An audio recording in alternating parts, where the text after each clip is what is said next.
What is up, everybody, and welcome to episode 38 of the LunchBox Comics Draw Stream. I see Martha there in the chat. Hello, welcome.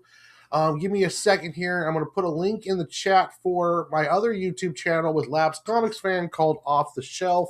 If you guys could like and subscribe to that as well. We'll be doing a review of Night Fight number 3 tomorrow, as well as we're putting out shorts and doing pre-recorded videos. So lots of cool stuff coming from there. And I just put the link into the chat.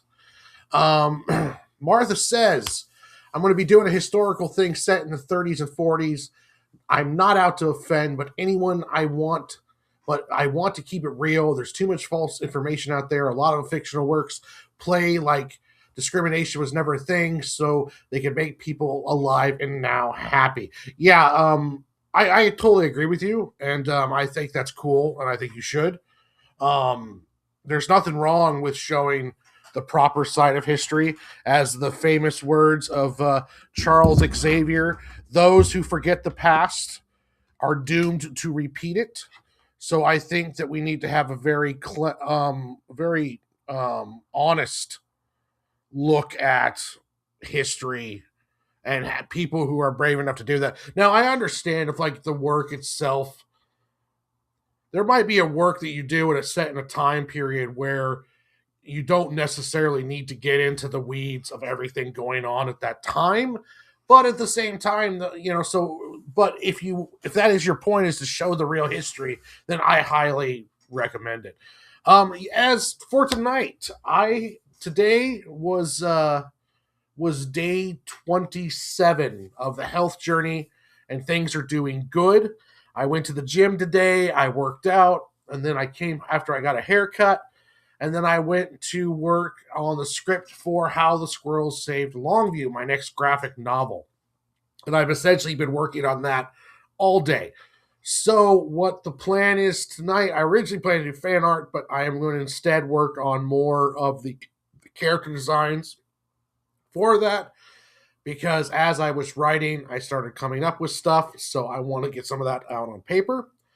And then that's what I'm going to be working on tonight as I get closer to getting that into full speed head of production. When I make a comic book, I go through the script first and I write it in kind of it's essentially an outline. And then I rewrite it and add more details to each scene. And then when it gets down to the dialogue in the scripting part, the full script, I write some of the script in the outline. I'll sit down and I will start doing rough thumbnails of the pages as I start developing script, because I believe that you get the best pages when the script and the pages, how the page flow works. Hey Becca, how are you doing? Awesome, thank you for joining.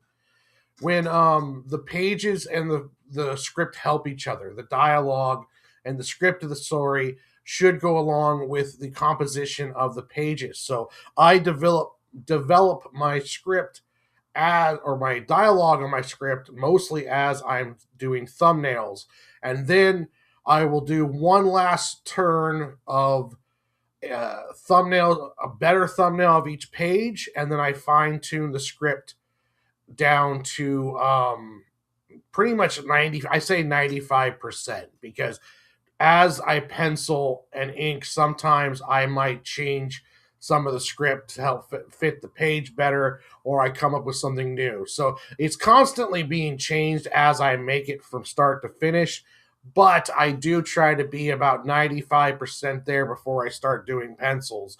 So I'm trying to get to the stage now where I'm doing the thumbnails and having those thumbnails ready so I can start the pencil pages and start knocking this out.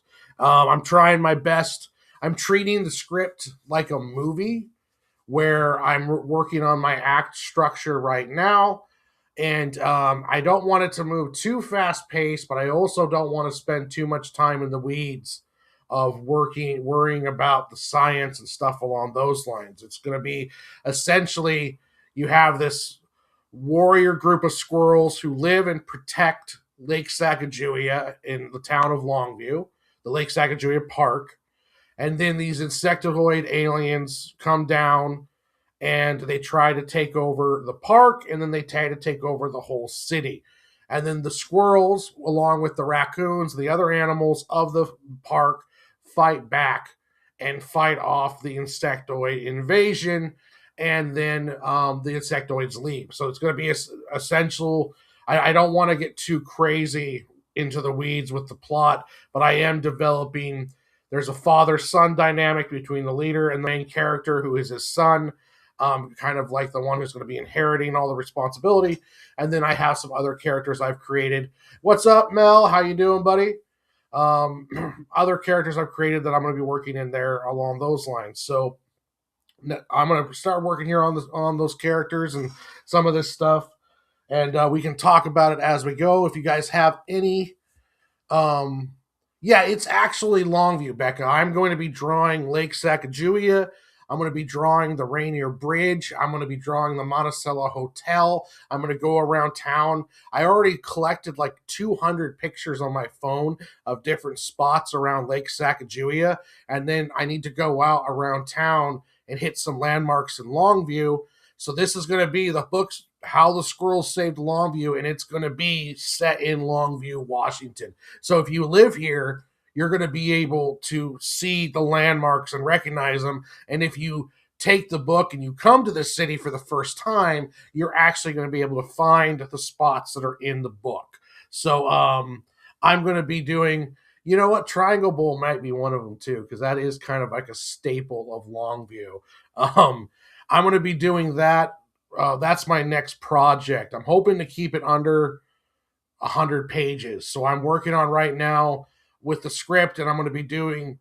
Normally, I just kind of let the script go, and whatever pages I need, I just do. Well, that's what I did with Cig and Joe. But this one, I'm going to try to tighten things up and make sure I keep it under that 100-page mark. I haven't done any insectoids yet. I did some insectoids for the 17-page one shot, but I have not done the character design for the insectoids yet. I essentially have the insectoids down to 4 different kinds. You have your warrior drone, you have your tactician, which uses a kind of hive mental deal to control the drones and keep them organized. I have elites, and the elites will have a little bit more personality, and they're going to be kind of like the special forces. And then I have the queen. They're not going to have any dialogue. It's all going to be essentially just like like in Independence Day, where the aliens, only time they ever talked was when they took over that one scientist's mind. We're not going to have any of that stuff, or we're not going to have any kind of. They're not going to be speaking along those lines. They're going to be an attacking force that just hits one day. So I'm going to start working on the designs of the drone, the tactician, and then I'll design each of the elites. I already have something in my head, but I just haven't quite got it on paper yet. And then the queen herself. Now, all of these designs are going to be different than what I did for the 17-page one-shot, because the 17-page one-shot, I essentially just did for fun, and I wanted to have something to sell if I did Squirrel Fest, which is a big festival of squirrels that we have here. But it's been so popular. I've sold more of that 17-page one-shot than I've sold like 4 times more of that 17-page one-shot than I have of anything of Cig and Joe. And I'm not knocking Cig and Joe. It's just people really love the squirrel book. When they see the squirrels and the insectoids on the cover, when they open it up, they laugh, they enjoy it. So I want to get a full PG-13 graphic novel done that I can ship around to publishers as well before I start doing the Adventures of Cig and Joe's second arc. So okay. Okay, cool. Cool, Martha, cool. So that's the plan right now. Cig and Joe's next arc, I'll start on as soon as I get done with the Squirrel book. And speaking of Cig and Joe, before I get to work here on the artwork,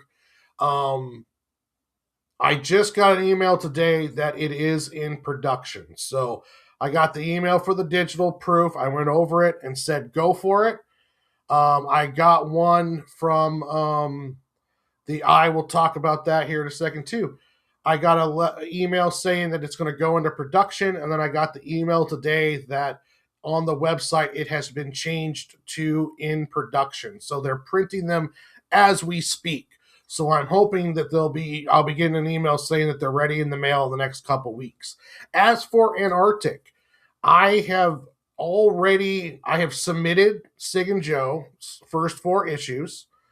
I have had text messages with the sensei Ben Dunn, and at the very least, I'm going to be doing a Superverse deal where I'm going to use Tomorrow Girl in Cig and Joe. So I'm going to use her for 1 issue, kind of like old school, where something happens and the character ends up in the path of the heroes, and then they leave. So essentially, something happens with Tomorrow Girl. She gets sent to Cig and Joe's world, and then they go on of a bit of adventure. And then at the end of the issue, she heads back to her world.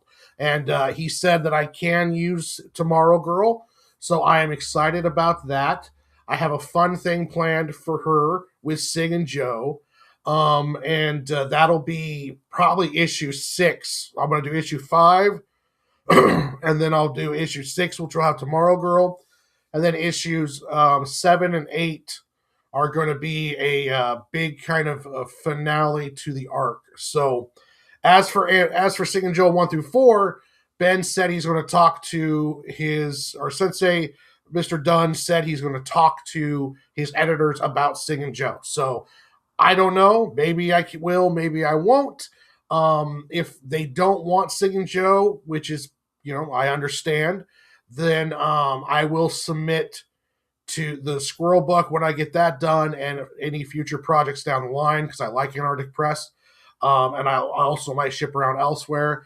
But until then, we'll just keep the fingers crossed and see if they get in. But without further ado, let's get to the artwork and the fun stuff. So let me switch to my scene here.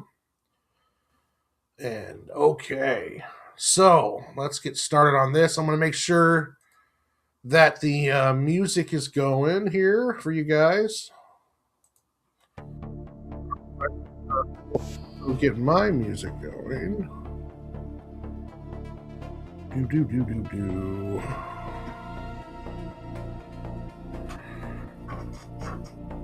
But yeah, that's the plan, is to try to get myself published one of these days if I can. Who knows if I will or not.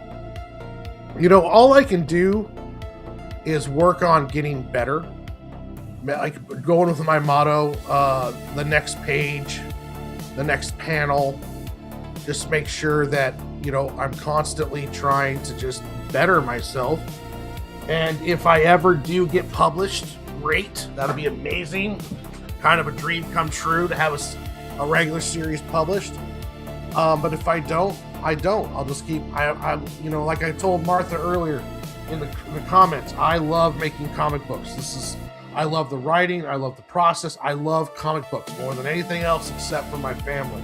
So I'm going to just keep working on this stuff until I just can't do it anymore, I'm just 100% dedicated to it. Yeah, I need to look around at other publishers also, just in case. I don't know a bunch of other small ones that get you into shops, because I don't want to go with a publisher unless they're going to get me into comic shops.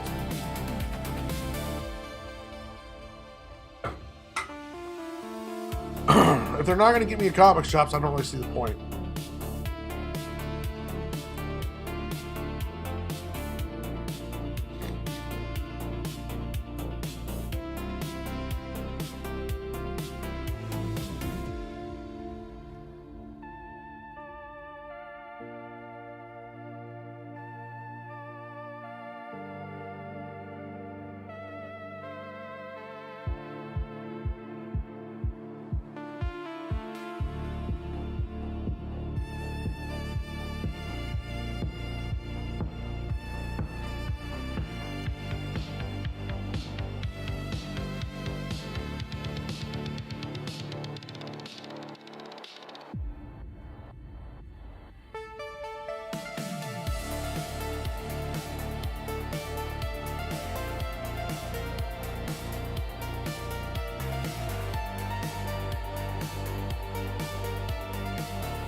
So I had the idea of this Squirrel Scout, and my original plan was that he was going to use like a flaming arrow to signal when there's danger, but I was kind of like, I don't know if that really, it just seemed, I don't know, it just didn't seem to work.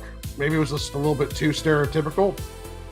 So my plan was, or what I came up with when I was on the elliptical today, was the Squirrel Scout, and he has fireflies with him. So when he sees something that needs to do an alert, he sends these fireflies up, and then they'll do like a circle lighting up an area in the sky, and then that's where the patrols will know there's problems.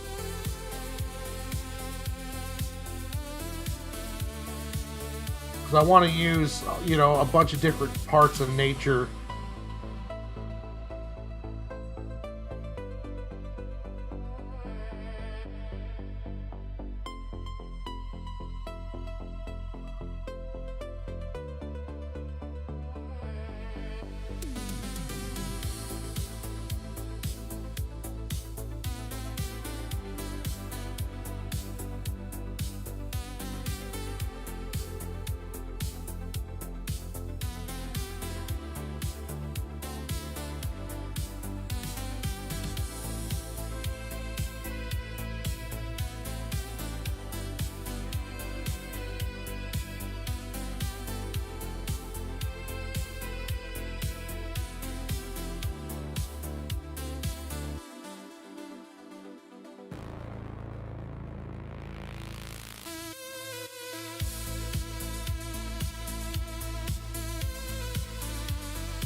Hey, Cactus.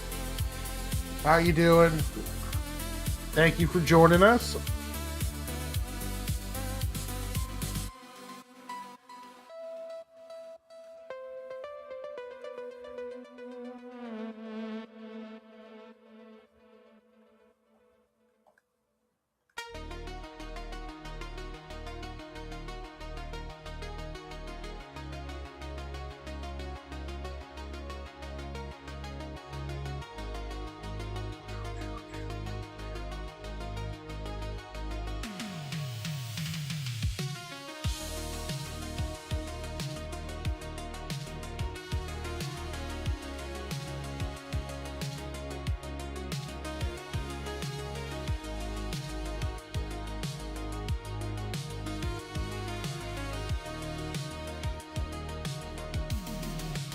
I wasn't too far off. Just looking at the Firefly for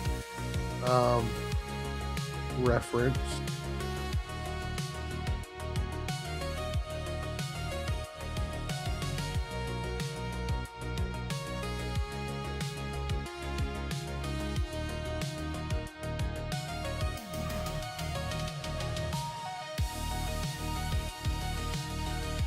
Oh, very nice.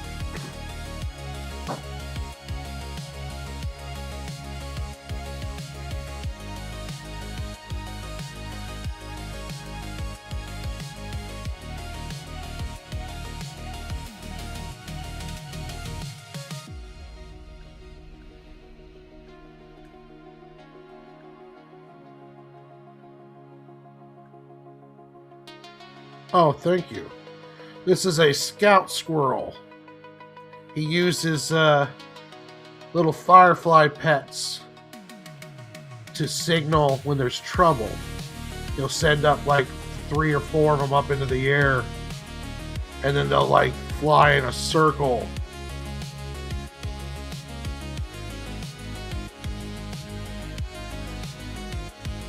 Lighting up an area, and that's how they can signal people when there's trouble.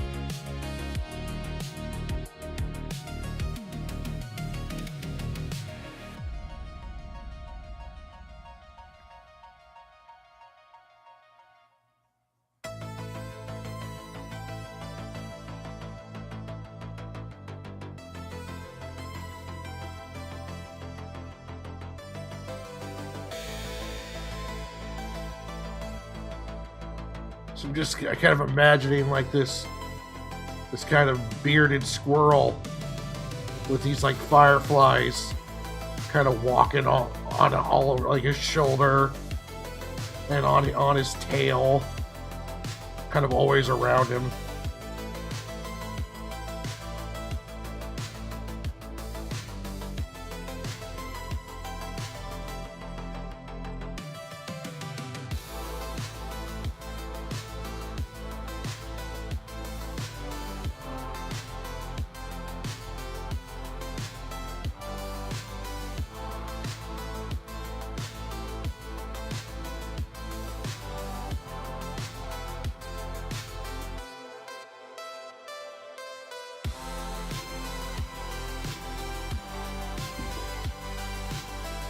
Hey, Emily, how you doing? Welcome to the show. Thank you for joining us.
Oh yeah, I was all paper until I actually learned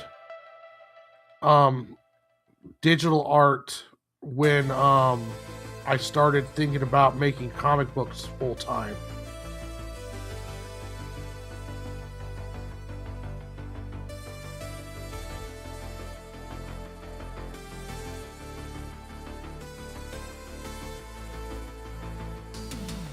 So I bought an iPad and I used that for a bit, and then I got this Huion tablet, and I got Clip Studio Paint, and I just kind of worked with it until I got my artwork better. It's a little bit of a learning curve because it's a little bit different, but it's also kind of the same. I prefer paper, but the speed of the tablet is really helps out quite a bit when you're doing digital. The speed of it's just so much quicker.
And there was something freeing with digital.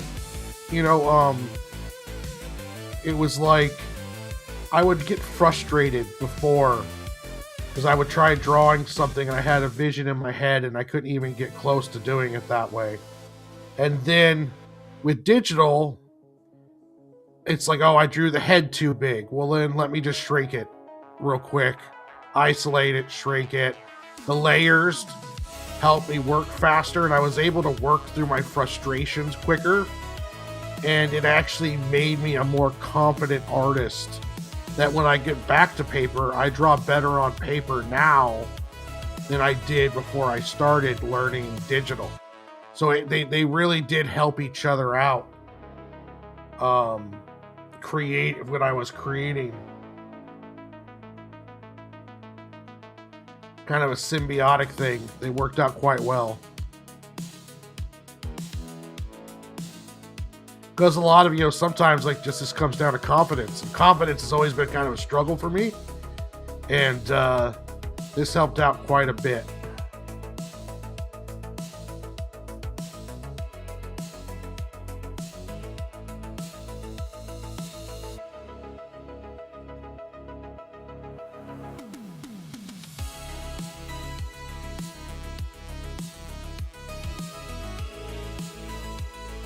What's up, WZ? Welcome.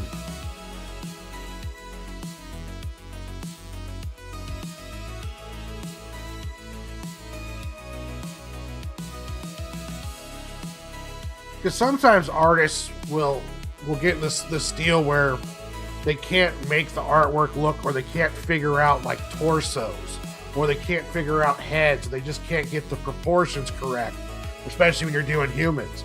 And it can be very frustrating. So you're just sitting there erasing, or crumbling up paper and tossing it off the side. One thing nice about digital is that you're drawing it, but then let's say you do get that head and arm combination wrong. Well, then now you can start you can resize it. You can work on it. You can put another layer on top and redraw it. And what it did for me was it got me really over that wall I was putting up, or that frustration where I was like, I can't do this. And then now, no matter what I draw, I have my thought process is that I can draw anything. It just, how long is it going to take me to figure it out? And as long as I keep at it, I know I'm going to be able to do it. So it's been a really kind of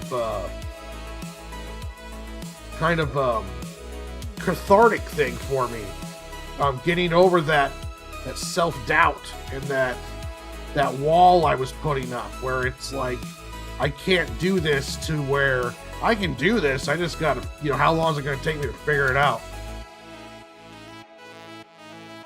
And that's what kind of digital helped me out with, was that it allowed me to quickly make corrections, and then that built up my self-esteem.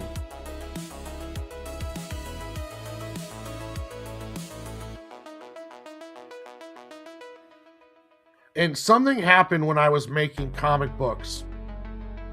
I got to a point where something switched in my head,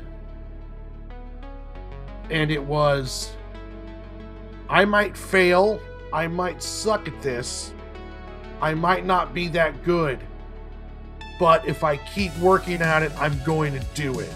So it's almost like the only way I could fail, and I mentioned this a couple times in my daily shorts, the only time you fail is when you stop. If you don't stop, if you keep working, if you keep trying, if you keep learning, you will succeed. You will get some level of success, whether that's personally, maybe not financially, because that's a big kind of deal. But it's you will do it. You just have to keep trying at it. Failure is really the biggest hindrance to a lot of people. It's like when they think they fail, that they're done, they can't do it, and they just demotivate. I'm at the mindset now where it's like, well, I'm going to be able to do it. It's just how long is it going to take me to learn it? How much, what do I have to do to get over this hump? And it was a very eye-opening, or really a great time period for me when I finally hit that mark where it's like, oh yeah, I'm gonna make comic books. I'm gonna, if I suck at writing now, I won't suck at it next time. I'll get a little bit better and a little bit better.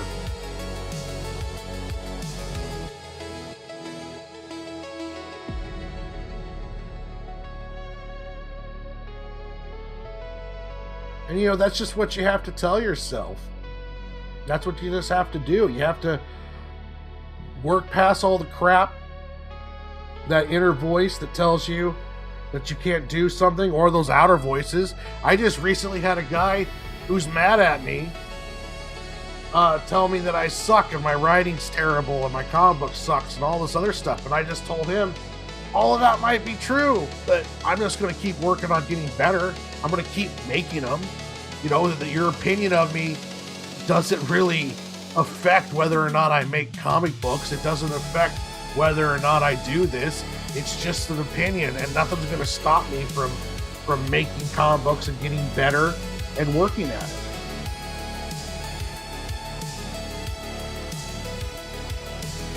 And whether he said that because he's a bitter old man, or he says that because he's telling the truth. Either way, it doesn't really matter, because nothing's going to stop me from getting better and working at this stuff.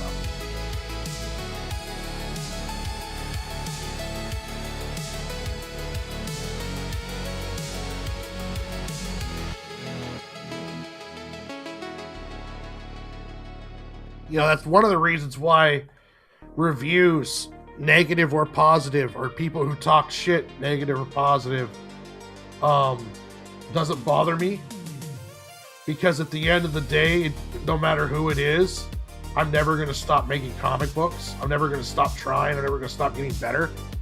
What's up, Ixus? So no matter what people say to me, whether it be just out of bitter insecurity and anger, or if it's actually honest truth, I'm just going to keep getting better.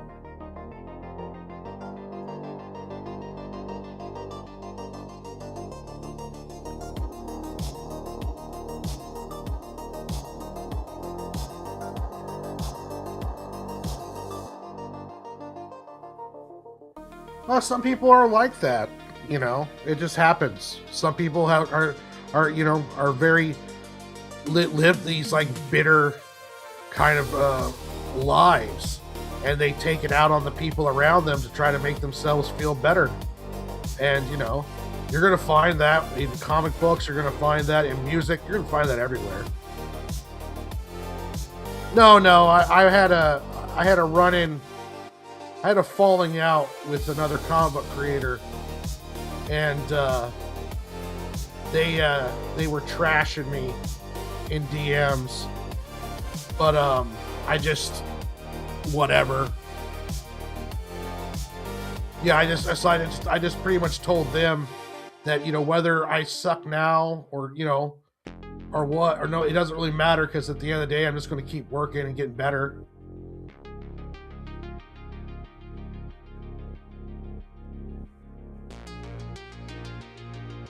Well, thank you, Cactus.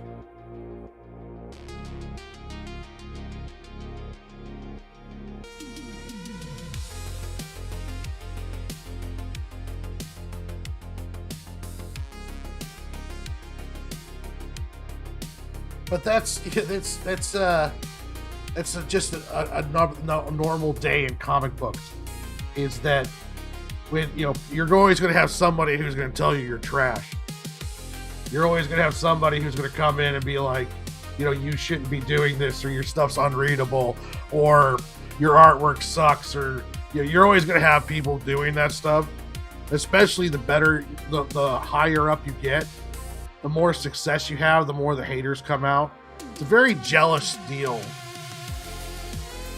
Oh no, I am perfectly fine. I appreciate that 100% though, but I am perfectly fine. Nothing that anyone can say to me, especially him, can really upset me. It's just I don't I don't want to sound cliche, but it's like I don't pay attention to the opinions of people I don't respect. So I don't really care if this person hates me or not, or I don't really care if they want to call me trash or any of that stuff, because at really the day it doesn't matter. And I know I'm better than when I started, and I know I'm going to be better than I am today if I just keep working at it.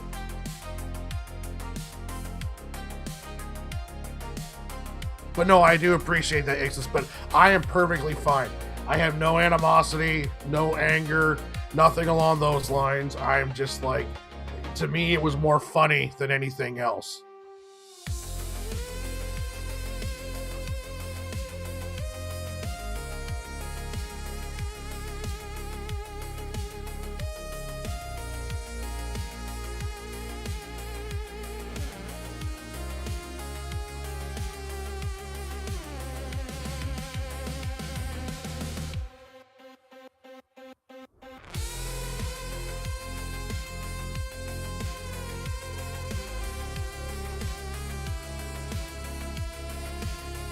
Yeah, see, I like that.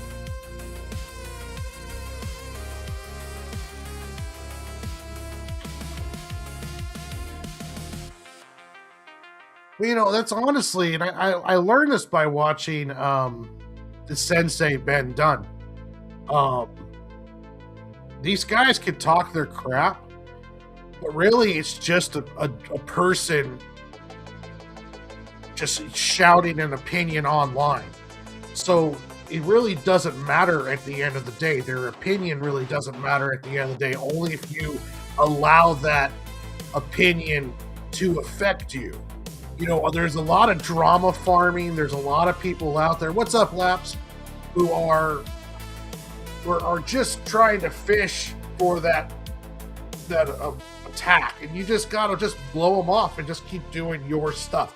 Because at the end of the day, I could have Jim Lee come up to me at a table and tell me that, I looked at your stuff, Warren, and you suck. It's not going to stop me from making comic books.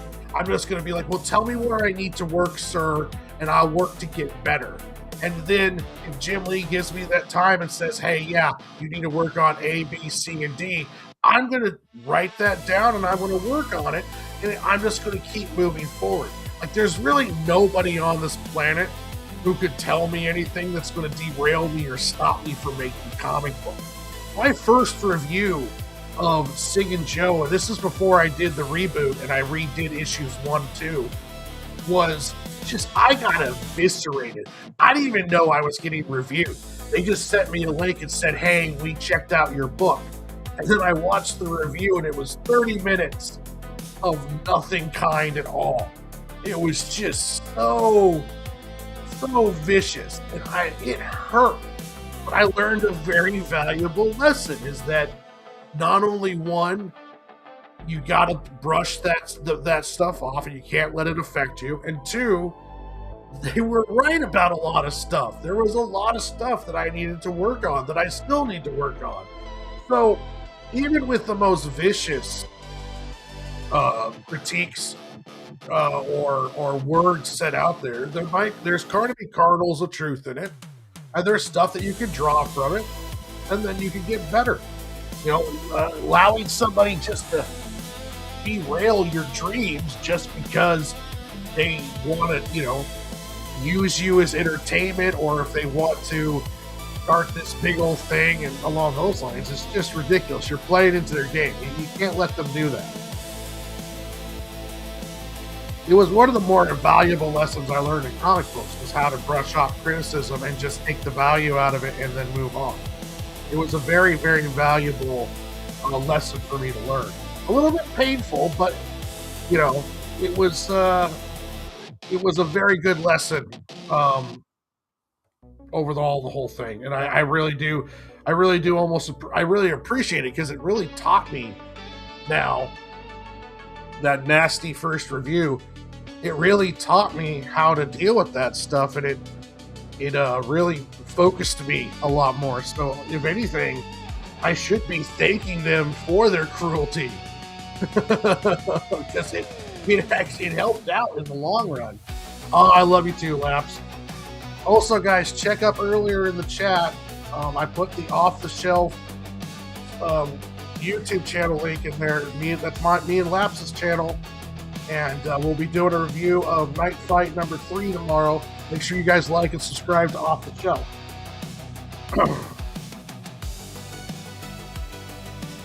So yeah, it's been a journey, you know.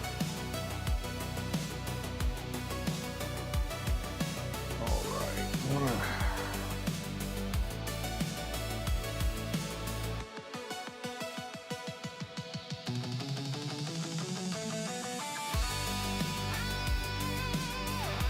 Oh, that's not good. When are you going to be able to go to the hospital and get checked out? Or did you re-injure it, or is it just getting worse? Because if it's getting worse, there's a good chance of breaks, because it's going to swell and get worse for the next couple days until that.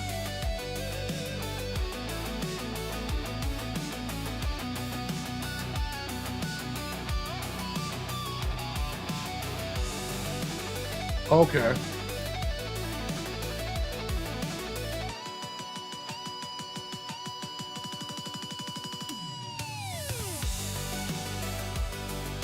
Oh, broken piggy toe. Yeah.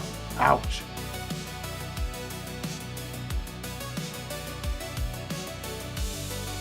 Okay.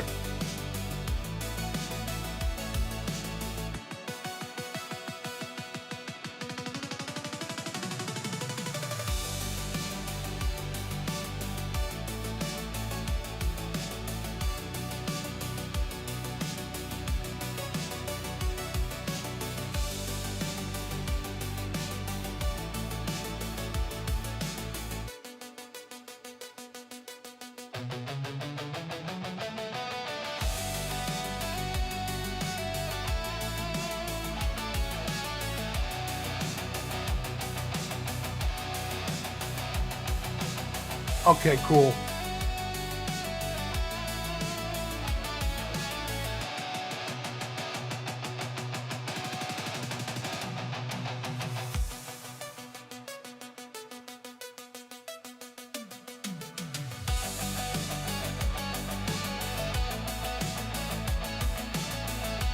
But yeah, you know, if you're gonna do this or anything else, you're gonna have people who try to bring you down. Hell, your own thoughts might try to bring you down. And I think it's important to drive through that stuff and realize that the only person who has the power to stop you from doing what you want to do is you. Nothing that anyone else says can stop you from creating, from doing whatever it is you want to do, whether it's gardening, whether it's writing, painting, mechanics, whatever it is. Nothing can stop you except for you getting healthy, going on a health journey, learning a new language. No amount of naysaying, no amount of negativity, nothing that anyone says can stop you from doing it unless you let them stop you, unless you let those words stop you.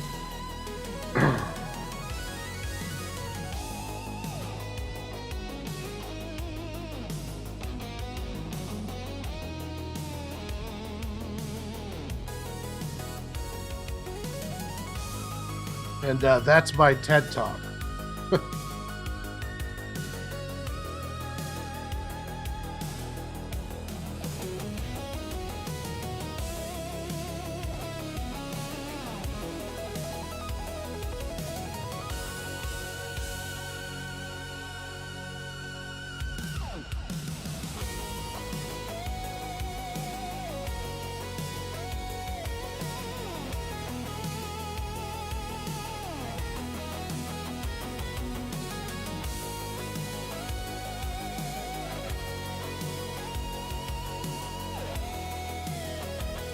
This guy here, the main character is the chief's or leader's son, and he has two friends that are in his squad and always by his side when he's doing stuff. And one is the son of Nutso, the second in command, the Nutso, the guy who rides a goose, and that's going to be this kid here. And like his dad, he's a bigger squirrel, muscular, and he's going to have these two kind of battle axe looking things. And all of the weapons I'm going to make design around real things. So essentially it's like a battle axe where they put two razor blades for the front blade, kind of wrapped up in this kind of wood, and then kind of a spike out here in the back. So that's going to be his weapon, or these two kind of battle axe looking deals.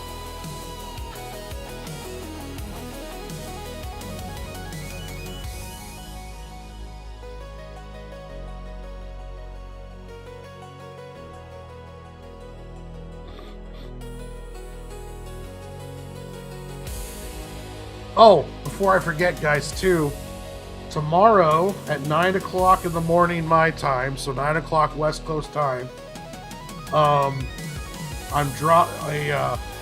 video is going to go public that I did where I discussed the Jim Lee article for the interview he did, where he's talking about how the advantages manga has over the Western comic book industry right now.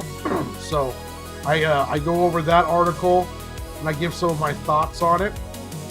And that's going to be going live tomorrow. So keep an eye out for that.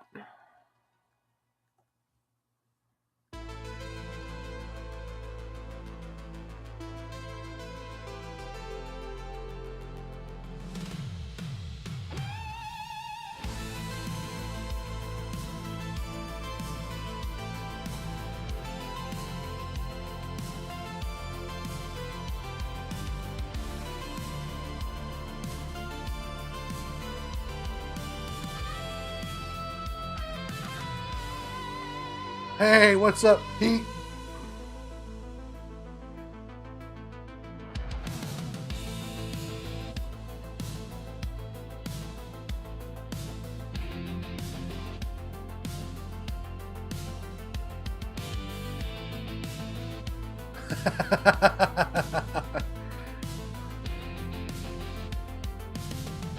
He made some good points, but I also think that Jim Lee's leaving out some important factors, and I go over that in the video. So if you guys check that out, make sure you guys like and share, and then also comment on what you guys think with your own opinions.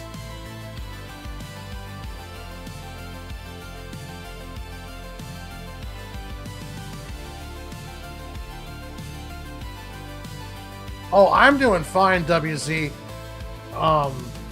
Washington, where I'm at, is just, we're just like 30 degrees with no rain or participation or anything. Like we don't snow, no ice, like a little bit of frost in the morning. So we're not even bothered here where I'm at.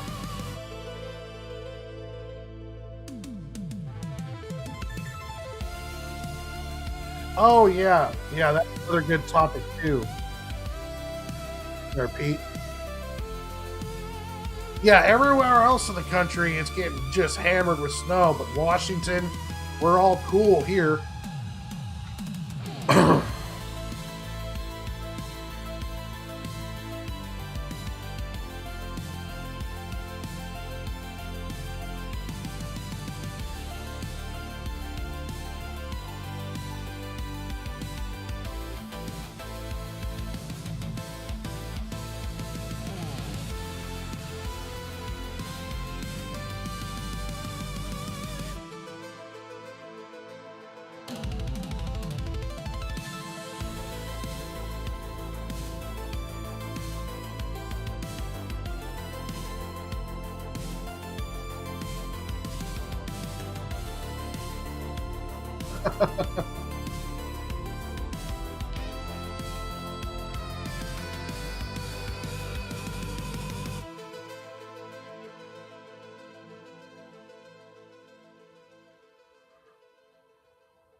I'm gonna give this kid buck teeth.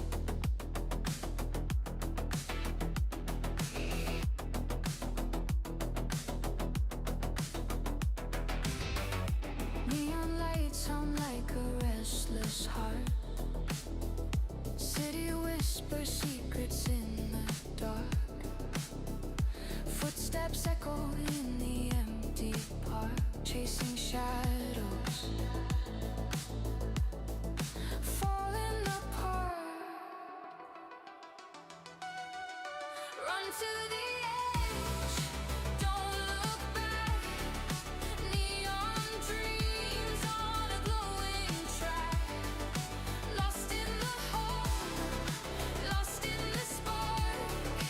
We're alive in the Oh, jeez.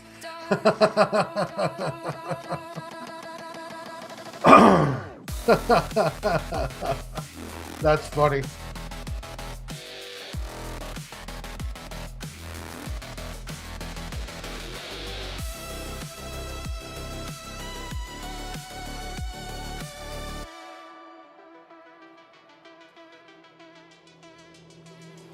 static buses. Hi, what's up, Martha? Welcome back.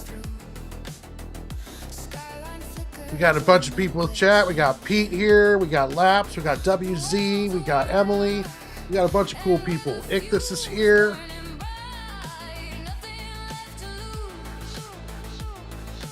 Fingers trace the rhythm, the beat. Feel the pulse, it's incomplete. Run to the edge, don't look back. Neon Tired, Pete? dreams on a glowing track. Lost in the hope, lost in the spark.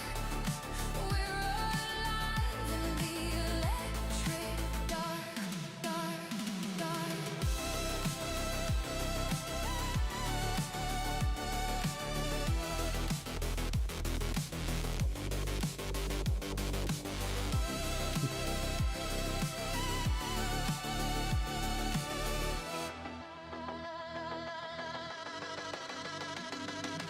Falling through the circuits of cold extreme. Reality shatters like a broken dream. Every spark a story, every glitch a scream. We're just pixels in the grand machine.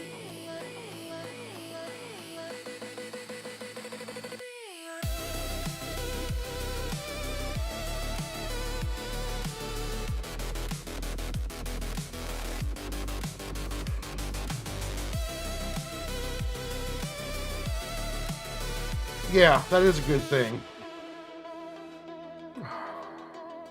Like, I'm pretty exhausted myself, but I've been drawing all day, or not drawing, but writing all day and, you know, doing the chores around the house. And I worked out earlier, and yeah, it's just a lot of stuff going on.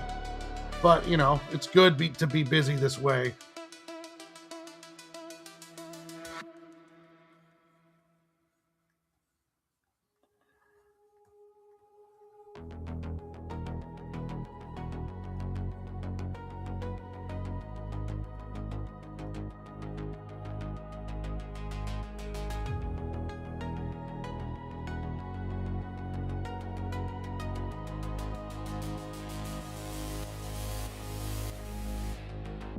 Neon lights hum like a restless heart.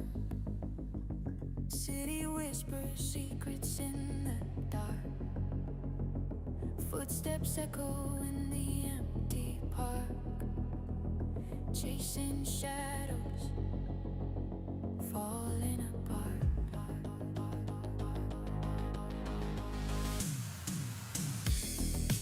Run to the edge, don't look back. Neon dreams on a glowing track. Lost in the hope, lost in the spark. We're alive in the electric dark.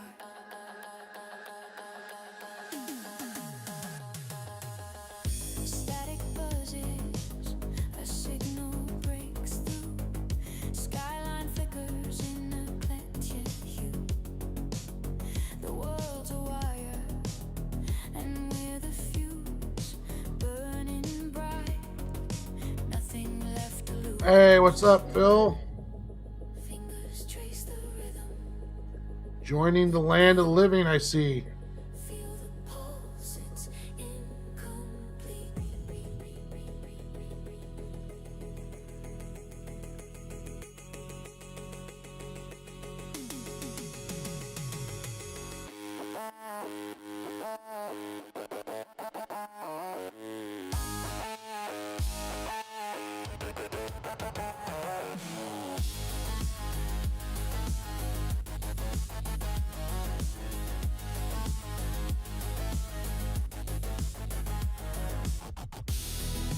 Run to the edge, don't look back. Neon dreams on a glowing track. Lost in the hum, lost in the spark. We're alive in the electric dark.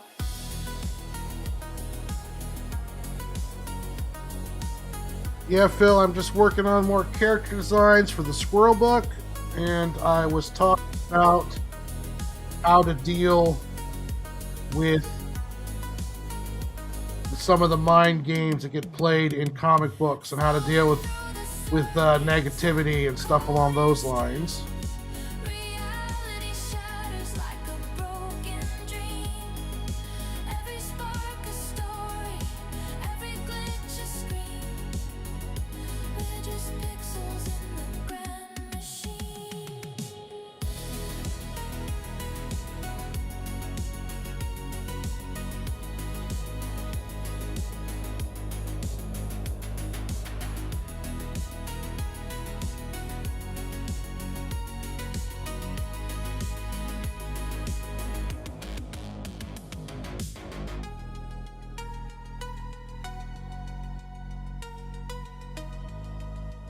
Yes, Phil's the magic man with the box of crayons.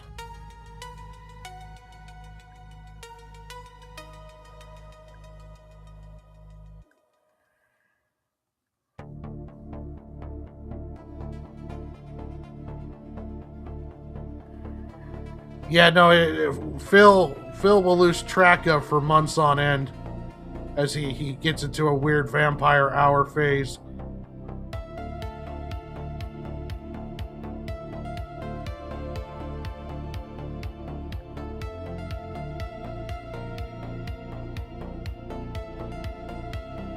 You have a great night, Cactus, and thank you for stopping by. That's it's always a pleasure having you around, and I hope you have a great night.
Hey, good night, Pete.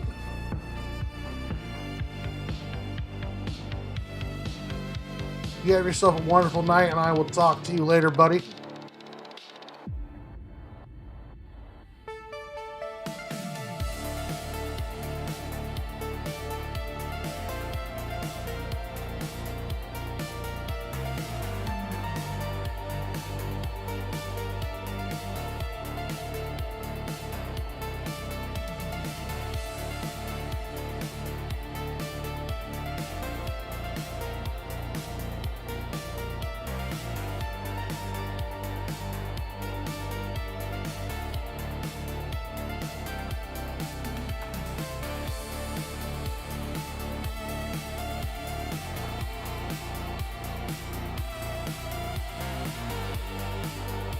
Oh, very nice.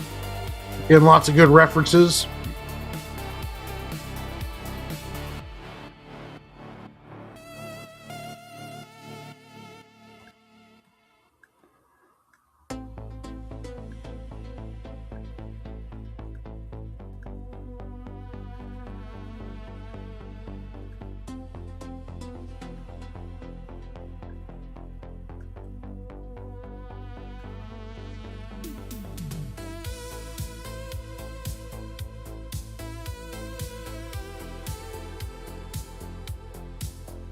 Oh, we'll sure will, Laps. I'll give you a call right afterwards.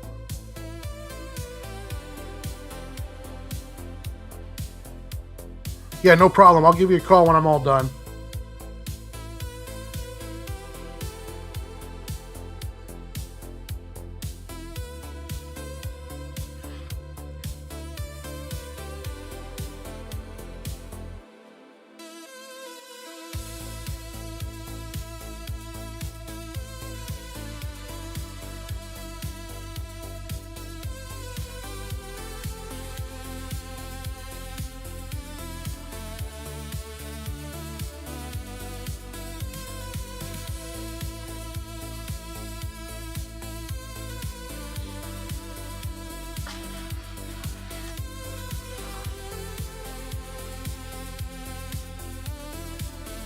I know, poor Laps.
Oh, that sucks, WZ. I hope he gets better.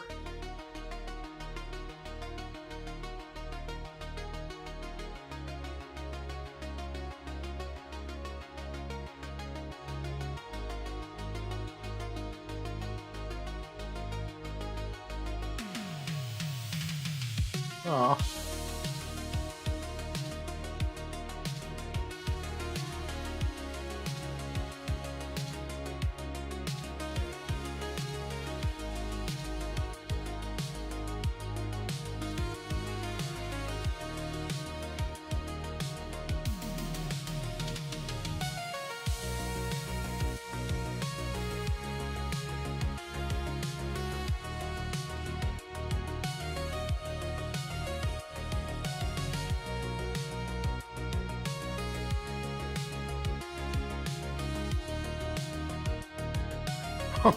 every every conversation with Hart, I imagine, is interesting.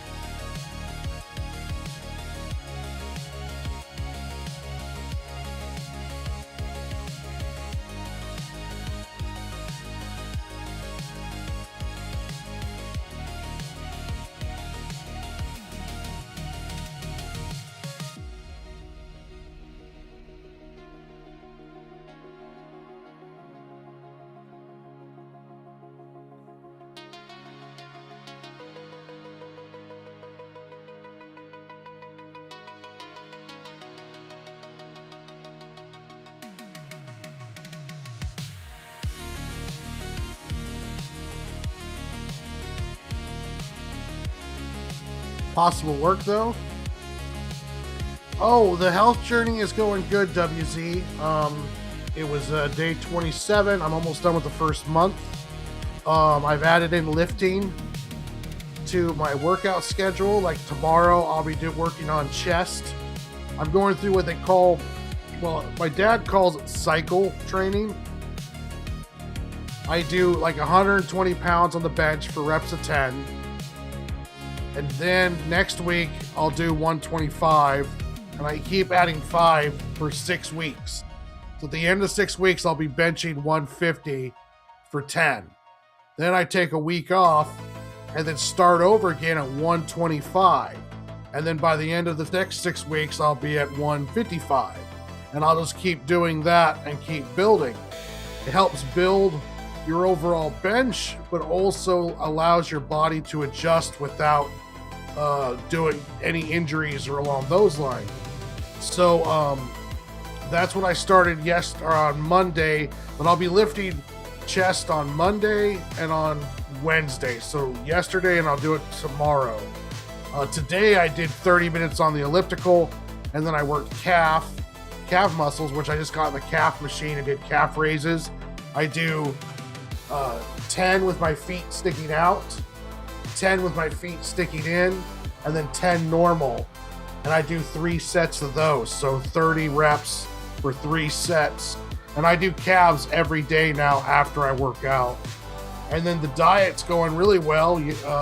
This last weekend, I was tempted with pizza, and I stayed on diet. And yesterday, or the day, I think it was yesterday, I was tempted with cheese sticks, and I stayed away from those. So I've been staying strong. And I'm going to hit this first month here by the end of the week with staying on track. So I feel better. I'm starting to get more energy. I feel lighter. I looked at a video that I did. If you go on the playlist for my daily update, the first update I did was on December 2nd. If you look at me then to now, you can see a big difference on my weight wise. So I don't know how much I've lost, but I feel like I've lost 10 or 15 pounds. I'm not 100% sure. I did buy a scale though. So at the first of the month of February, I'm going to weigh myself, and then I'll weigh myself again on the first, after February's done, on the 1st of March. And then just every first of the month, I'll weigh myself to see how the progression's going. But yeah, I've started adding lifting in. I'm starting to find more balance. So yeah, things are going good. I had to kind of remind myself that I'm doing this. This is a life change, and my goal is for this year. So I've got to pace myself and not get my expectations too high, and keep working through the year to get better. So that's what I'm concentrating on now, is just finding more of that balance between the day job, which has me lifting heavy objects like furniture, and then also balancing the YouTube videos, trying to create a comic book and a script, building an audience, and then also dieting and keeping my mental health good and not allowing myself to get burned out or overwhelmed. So it's a juggling act of trying to get all this stuff straight. So, but I've been very proud of how I'm doing, because I'm tackling it all very well.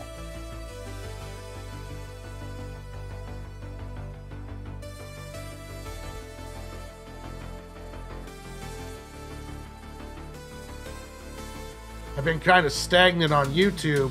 I'm at 123 subs, and I haven't gained one in a while, or in a couple weeks, but I don't, it's all good. I'll just keep, YouTube, from every video that I've watched, is a long-term game. So I'm just going to keep creating content, daily videos, reaction videos. Like I created a reaction video to the Jim Lee interview about how manga has advantages over Western comic books.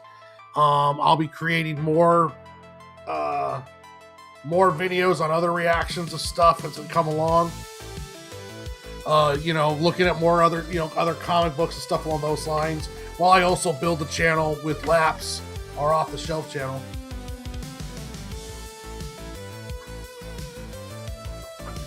Yeah, my portion control is getting a lot better, Phil. I've been dialing in my diet more, and my portions are getting smaller. And right now, I only eat I eat breakfast, and then if I work out, I have a protein shake, and then I have dinner. If I'm not working out and I'm working, I have breakfast. I have a protein bar and a banana or a fruit at work, and then I come home and have dinner. So I'm only eating like 2 actual meals a day, as of right now.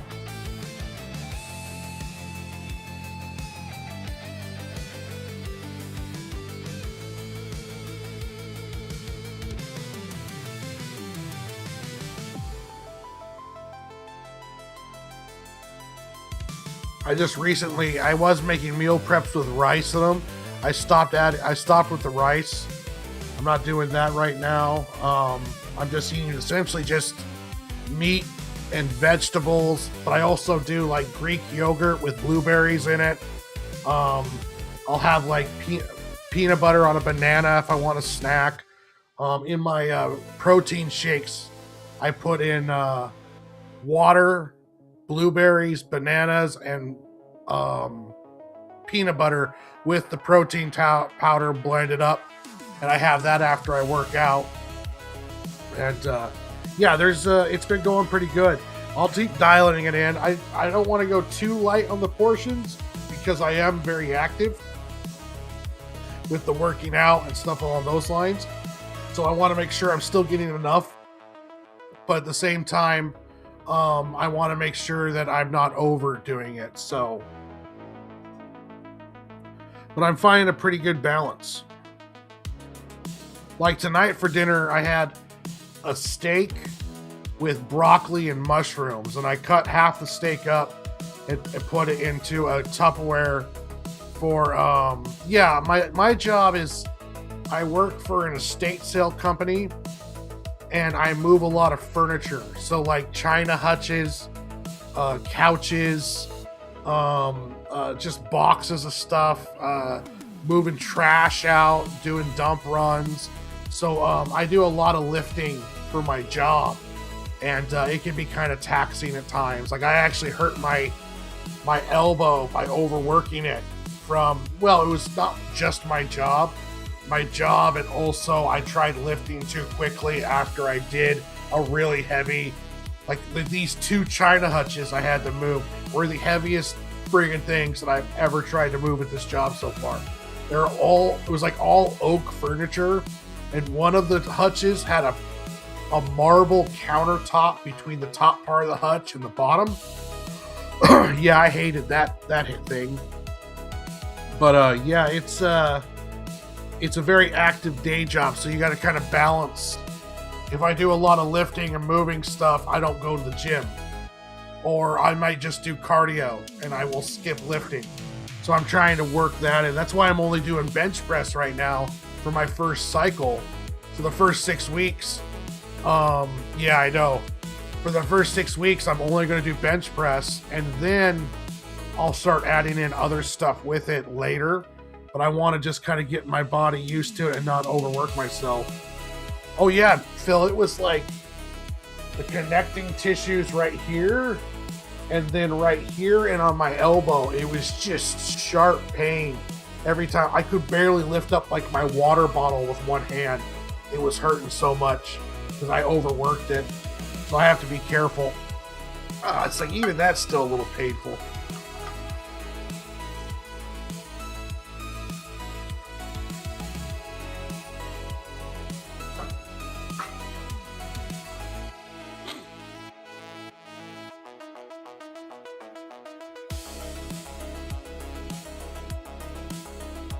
I gotta remember I'm 45, and it's just I'm not getting any younger.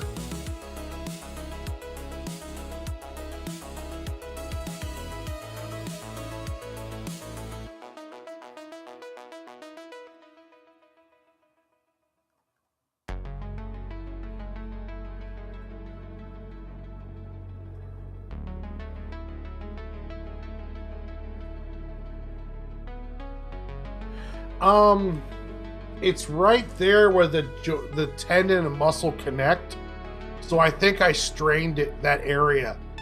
Um, and I feel like it's like a tendon strain, not a joint pain, more like where the muscles connect. So that's what I'm thinking. I don't really think it's a joint deal because it's more in the muscle, and I feel like it's where that connects there. I kind of strained that, so.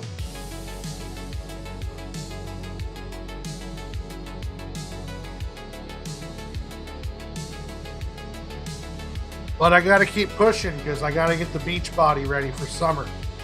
You know, I got to be able to go around without the shirt on and do the chest flex thing.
Oh yeah.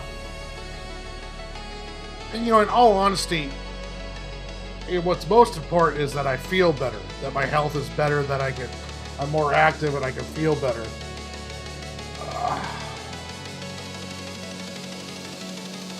Give me a second.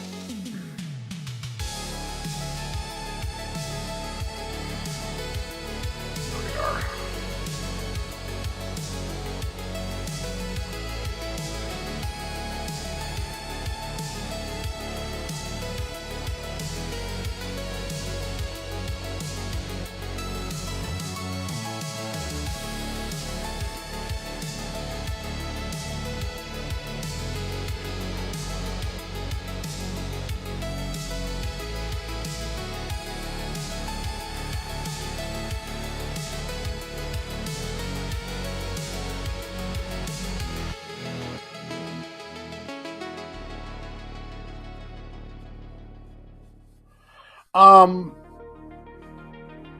I don't have a base weight in mind.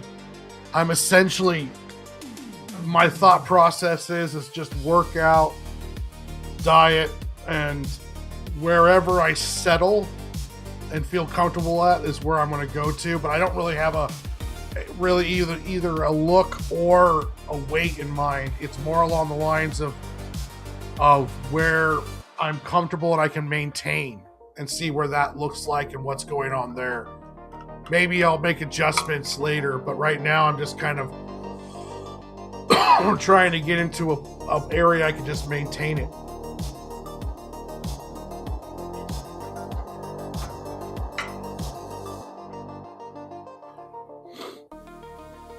I don't want to lose too much because then you get that whole like flappy skin from people who used to be fat and then got lost weight. I don't want to get that, so I'll stop before it gets to that level.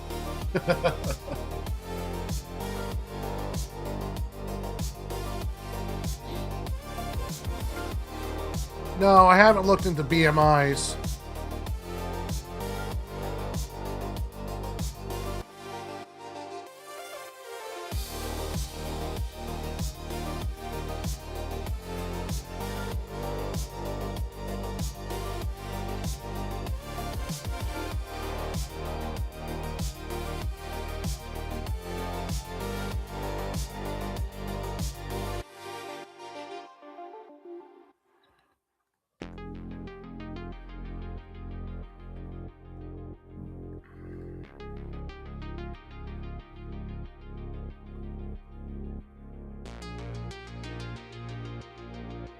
Yeah, I don't want to get the whole flying squirrel flaps. Oh yeah, thank you. Yeah, oh, that's one thing I noticed because I went to put all of my daily update videos into a folder, and I when I got to the first one from December 2nd, I was shocked on how much you can even just tell on my face. So I have definitely lost weight. I just don't know how much because I wasn't keeping track. I should have measured myself because that's a best way to do it is to tape yourself.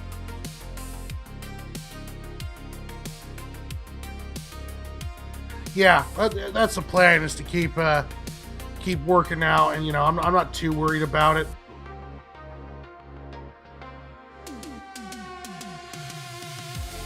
I'm going to be doing powerlifting too, so I am going to gain muscle as well. So that's one reason why I don't have a goal weight, because muscle weighs more than fat. So I don't want to say like I want to get down to 210, and then with muscle I get like 220 and I feel like I've failed. So I don't want to do that to myself. So I don't. That's why I kind of go off of just how I feel. Yes, I did. I took pics of myself shirtless before I started, so I have it on record, and then I'm gonna do it again around June. So after 6 months, I'm gonna take another shot, and then I'll take a third shot in December. So as I go through the whole year and finish the year, I'll have the beginning, middle, and end pictures.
Yeah, and if you have someone who can do it for you, WZ, get the tape.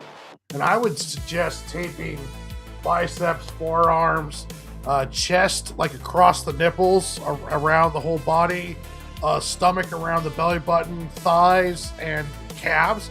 Have someone tape you and write all that down, and then like in 3 months, retape yourself for 6 months. That's a great way to track on how much you're losing. Something I wish I would have done at the beginning of it, and I might do that at the first of the month, just as a starting point, like February 1st, have someone help me and get taped.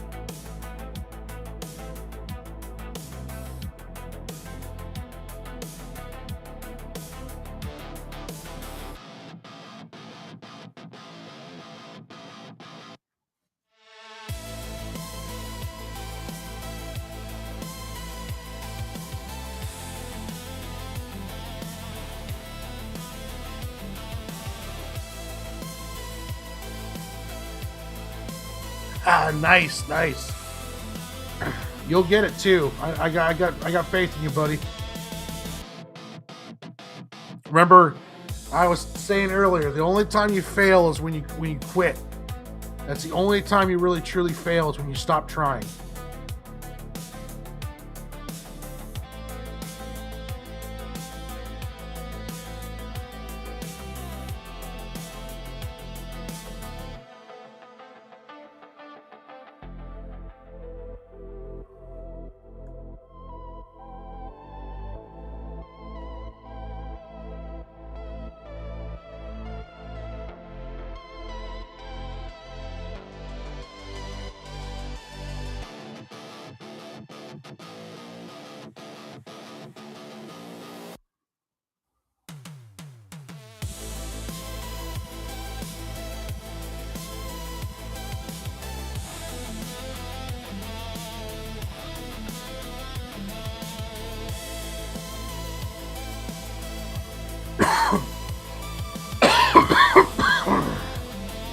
Yeah, I have a belt that's I'm using a lot.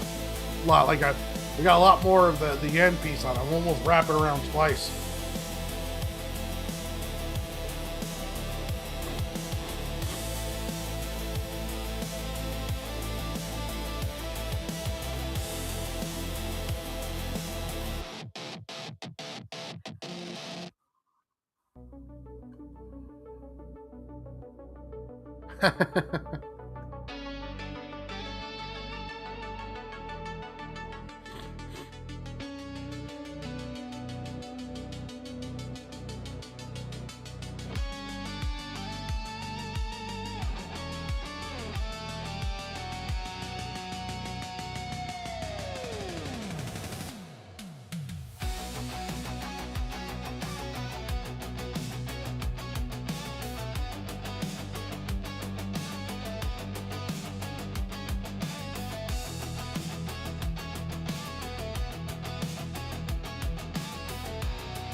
No, I haven't.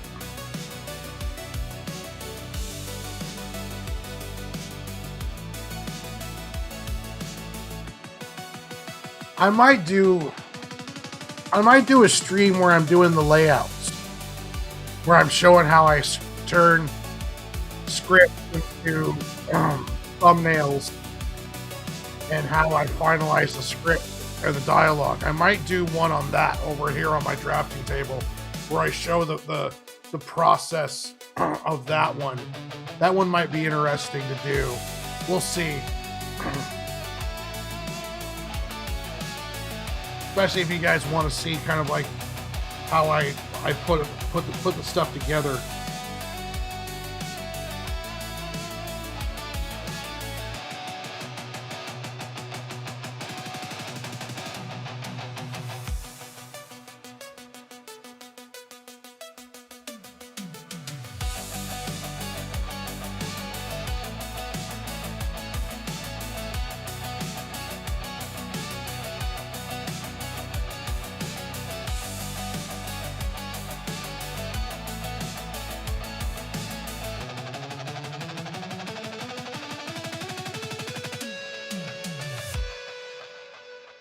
Oh no shit! Buy it?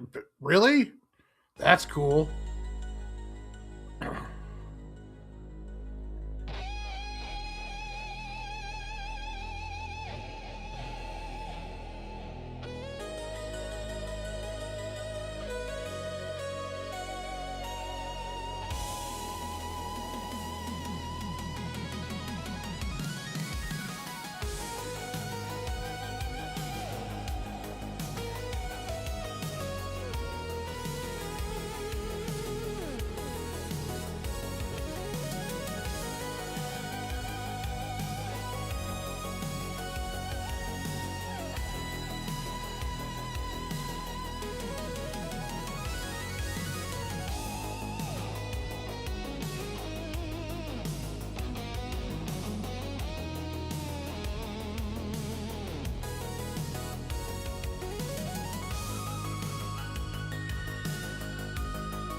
Yeah.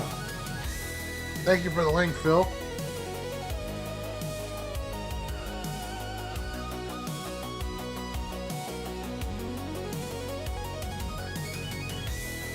Well, um,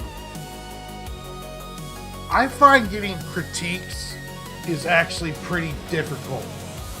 Um, I have a hard time finding critiques for my own work, just getting reviews along those lines. It's not something a lot of people like to do. Um, it is. It's not easy. Now I know, like, if there's some pros, if you bring up your portfolio to them at comic conventions along those lines, they'll look it over. And there's some people that you can send stuff to, like if you submit work, they'll give you a reaction to it and what you need to work on. But as for just like, I've gone times where I would go on Twitter and Facebook and I'd be like, I will let anyone read all of my stuff if you guys give me a critique or a review on it.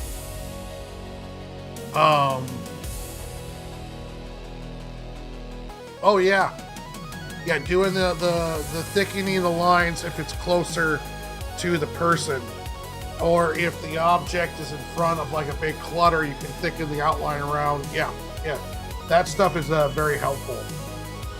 Just line weights. Line weights make a world of difference, like Phil said. But yeah, it's not easy to get critiques. And also, too, like reviews. Like if someone's going to review Cig and Joe, that review is not for me. That review is for their audience. So they might not say anything they might say stuff that's helpful to me, but their objective is not to tell me what I need to work on. Their objective is to entertain. So it's kind of like, oh well, there's helpful stuff here, but I also got to swim through a lot of bullshit sometimes.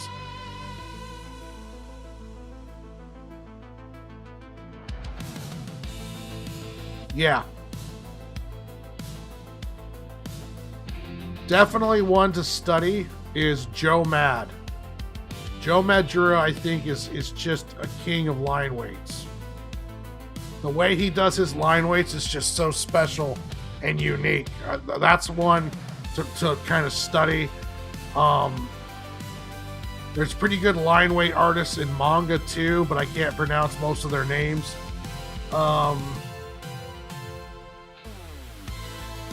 But there's a few out there, but Joe Mad's the one that sticks out of my head the most. One thing that I would do to practice is I would go to Google and put in like Joe Madura penciled pages. And then I would download the pencil pages onto my iPad or onto Clip Studio. And then I would ink over top of those. And so that way I can because Joe Mad does finished pencils that are essentially, he does all of the line weights for the inker. So then I would go through and I would ink over Joe Mad pencils in order to kind of get a feel for how Joe Mad draws.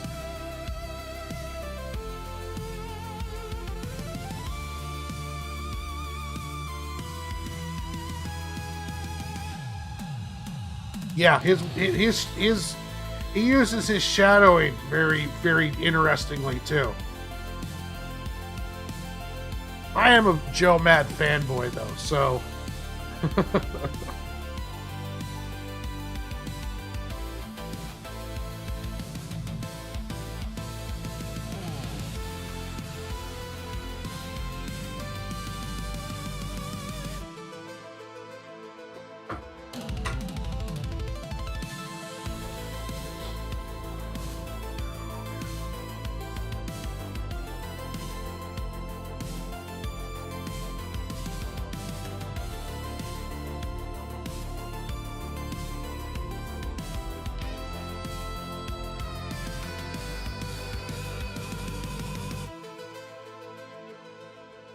Oh yeah, he is good.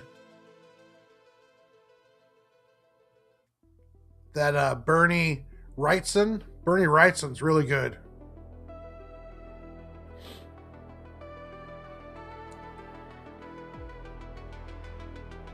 Eric Powell is also good with line weights too. If you ever read Eric Powell's stuff, The Goon, and other stuff he's done, Eric Powell does some really beautiful shit. Neon lights sound like a restless heart. City whispers secrets in the dark. Footsteps echo in the empty park, chasing shadows,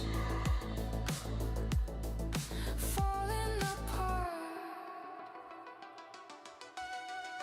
Run to the edge, don't look back. Neon dreams on a glowing track. Lost in the hole, lost in the spark. We're alive in the electric dark.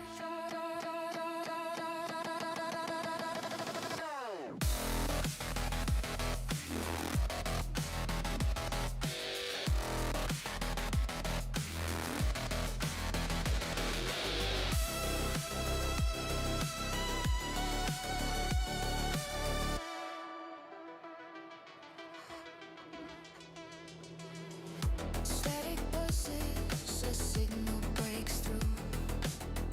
Skyline flickers in a glitching hue. The world's a wire, and with a fuse burning bright, nothing left to lose. Fingers trace the rhythm, the beat. Yeah, I'm down, Martha. It's incomplete. Run to the You can either see my stuff all on Global Comix, or I'll get you a better link. I'll email you a better link to my stuff that I have on the drive. lost in the spark. We're alive in the electric dark. And don't worry about critiquing me. You're not going to hurt my feelings.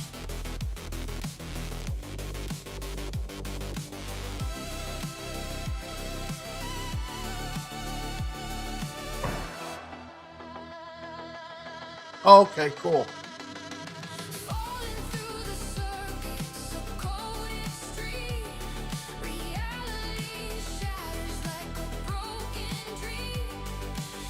I'll send you a link with the one I did for Pixels in the Antarctic Press, the anthology one. Hold on one second. Let me see if I can pull up it. Comic books, High School 200.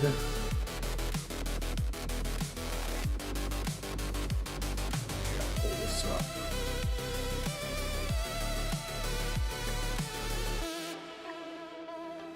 So here's the full on Ninja High School 200 deal I did. Now, right here with this cover, you guys can notice that didn't put a lot of detail in there that I could have. Like the faces are kind of expressive, but I need to work on my anatomy. I could have put more speed lines and a little bit more motion off of her here on the motorcycle, because it almost looks like the motorcycle isn't actually touching the ground. So that's a critique right there. That stuff I can work on. Probably even making the motorcycle bigger for this kind of collage. And then maybe putting the van in too. And doing a little bit better. Oh, okay, cool. Here on the cityscape, the streets are way too clean. I needed to put more cars in, more people, more garbage, because like, you're never going to go to a city street and not find this stuff. So this is more stuff that I can work on. Car-wise, I'm kind of happy with, but they're a little bit flat. So I could have done a little bit better work on that. Some of this stuff I was working very fast, but it's stuff that I can improve on to try to make it look more professional and just better all around. The buildings are okay, but again, they're too clean. I need to put more detail into the buildings, more roughness, if you will.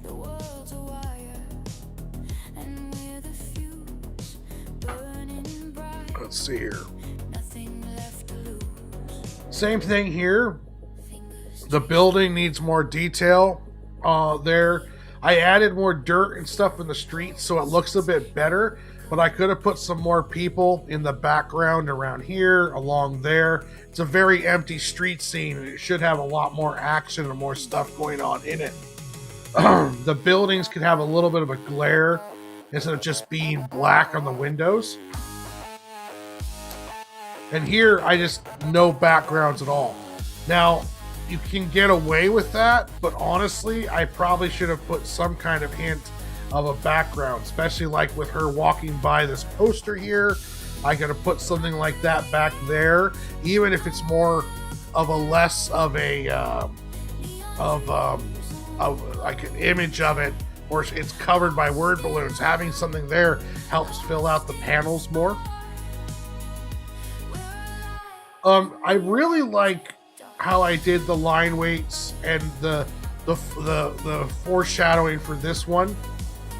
It came out really well, but again, no backgrounds. I should have been doing at least some kind of level of stuff here in the background. Maybe some people across the street over here. Let me hold on to add this. You know, like added like a streets and some buildings back here.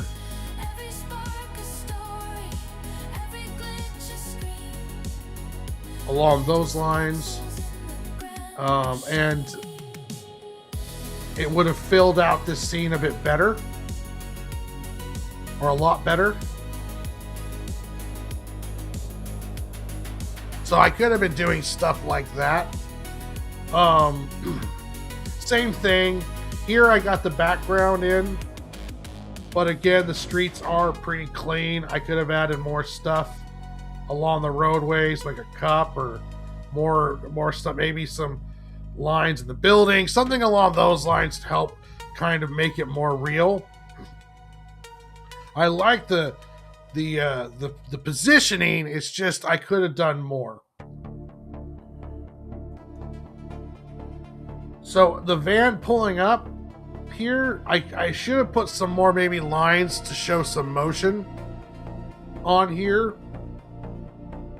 Same thing, background, maybe not necessarily in this one, but I could have made the what the hell bigger.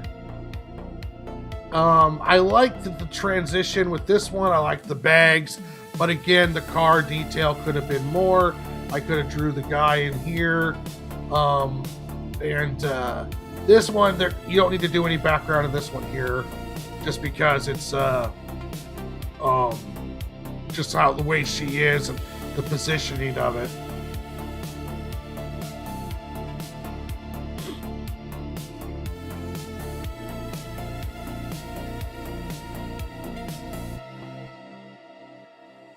So this one was a little bit better with the building wise, even though I don't think the van is correct for the street. So I need to make sure I keep a better eye on my my perspective.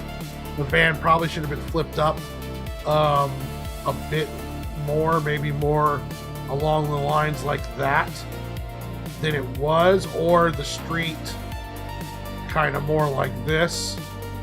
Either way, the van needs to be rotated, or the street needs to rotate to make this look better. This is okay, even though you probably could add some background back here. I like this one. This one's okay, but I don't think the angle's correct. You could have done a lot better. I could have done a better angle with this. This is kind of a straight-on shot, and I could have done... that is true. Let's see here. I could have done more of a closer shot with an angle, bringing it around so you see her a little bit more, and then you see the guy here. So the car is more of an angle like that. And then the motorcycle guy is coming this way. So a lot of it's camera angles, trying to figure out where the best camera angle to convey the motion. I am happy with this 2-page spread here, but again, background, as I always you could add more stuff back there, even though I don't know if it needs it or not, but this shot definitely needs more background. I will say that. I do like how these panels turned out, and the page flow is not bad either. Maybe this foot, like this leg right here, probably could have been brought in more.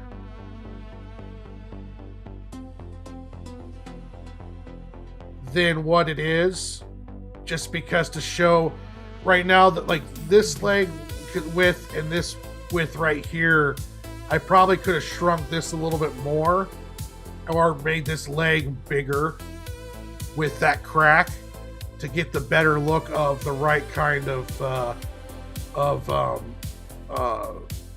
perspective with that.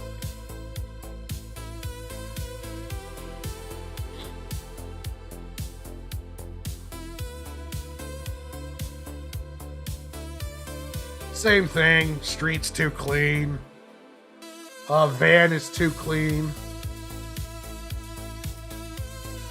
This shot's not bad because I'm using speed lines, so I don't really look at this one as being too bad. This one actually kind of works. Maybe widen the street up a bit, but that one kind of works for the panel.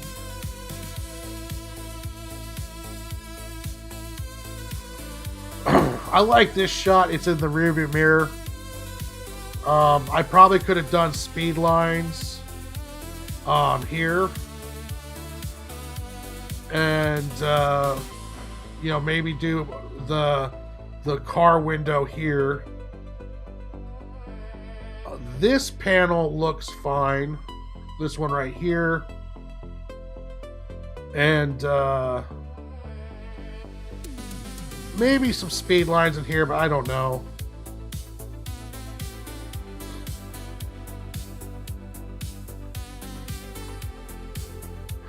On this stream, watch Warren tear up his own work. I do like how this one turned out, but I don't think it's a dynamic enough angle, so there's always could be that. I don't know if I should have done speed lines in right here. I probably should have just kept this as road with the screeching of her the tires enough, but I don't know. Maybe I think it still works.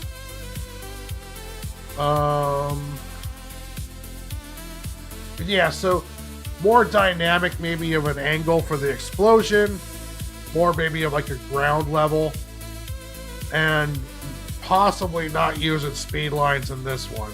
I'm not 100% sure on that.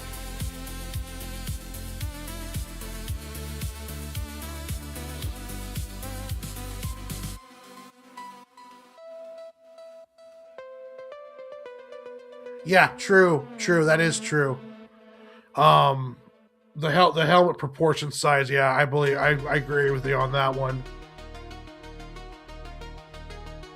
Because like you got to fit the head into it, but at the same time though, you got to be careful that it doesn't look like you said, like she's fighting little dwarf guys.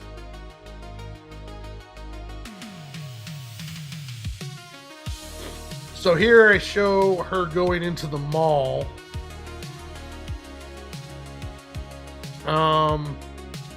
Like this bottom panel worked out good with the background, but this other stuff just seems too clean.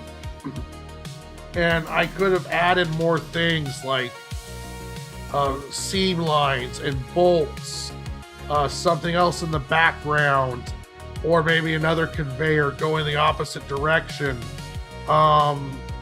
Stuff, designs in the tile work of the floor here. Stuff on the walls. Dirty up the street some. Same thing here. This is all stuff that if I could have put the extra work in would make the whole thing look better. I do like this transition though. She goes, because the plan was she rides into the mall, goes up the escalator onto the floor, and then you get a shot of the van traveling down the freeway by the side of the mall. Then here's her heading down the mall path with people walking by. Maybe too small on the lady with the baby compared to her size. So I think maybe the proportion's off on that a bit. And I show the van going by the building. Then I establish her silhouette in this window as the van's going by. No, I'm not going to redraw any of this. This is just stuff that I can learn that I can do better next time. I'm not going to redraw any of this stuff here. This was a submission to an anthology that I didn't make any money on. It was just free. You can submit, and if they picked it, they would put it in the anthology. So I'm not going to redraw any of this. This is just all for future stuff that I'm going to keep inside here to improve my art when I do other stuff. I do like this page. Maybe more glass, but I do like the way this turned out. Maybe a better angle on her instead of just a side view. But like from here, showing her coming down, and then the henchman's kind of surprised face, and bam, she hits him with the rear tire. Now, of course, the freeway could have been done a little bit better, more details, but I do like how that transitioned, even though I think I could pick more dynamic angles for the panels. So then I show her coming up on the other guy. She pulls out this like weapon deal. She throws it, it wraps around his throat, and then she yanks on it and slides underneath. I do like this action piece. There are always stuff like this page right here. I don't know if I would change much more than just adding more detail into like the motorcycles and the characters, but I really like how this one turned out. The speed lines on this guy, the way it's wrapping around. I like the dynamic shot of this as she's getting ready to throw it. And then maybe, I don't know, maybe the top panel a little bit smaller, and then more for this panel. Make her a little bit bigger or him a little bit smaller, because he looks like a giant compared to her. That might be more of that proportion stuff I gotta work on.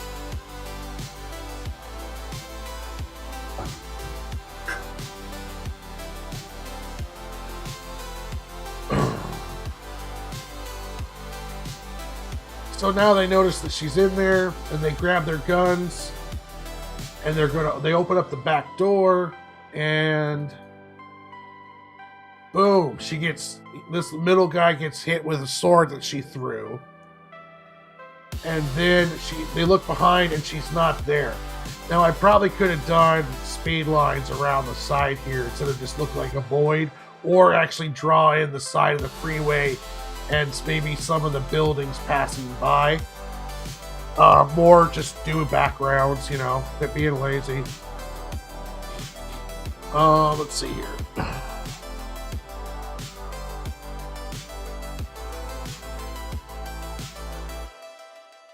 I'll check that out. Tom Neely in The Humans. I will check that out.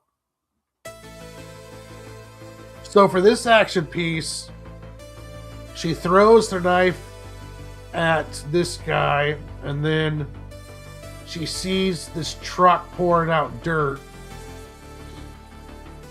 heads to it, and jumps off of it. This is what I was trying to do, but at the same time, it's always about, can I do better angles, more dynamic panels, not so much empty space all the time.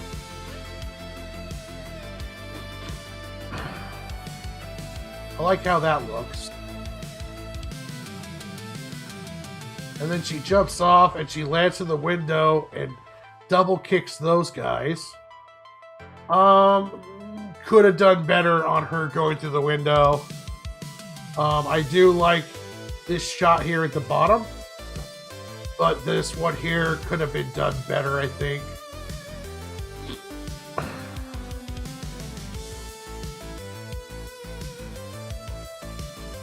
These guys get knocked out. She goes to get them untied. This guy doesn't like it, and then she throws and kills him. More debris on this crash. Much more debris, showing the wall break more. Would have made it look a lot better, in my opinion.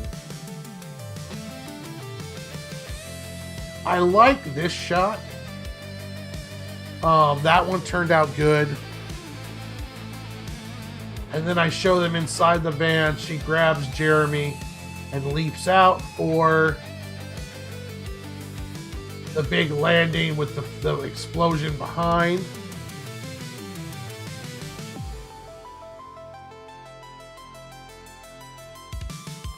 Okay, cool. Yeah, I'll check that out. I think I have heard of that one. They're the motorcycle gang of the chimps that call themselves the Humans.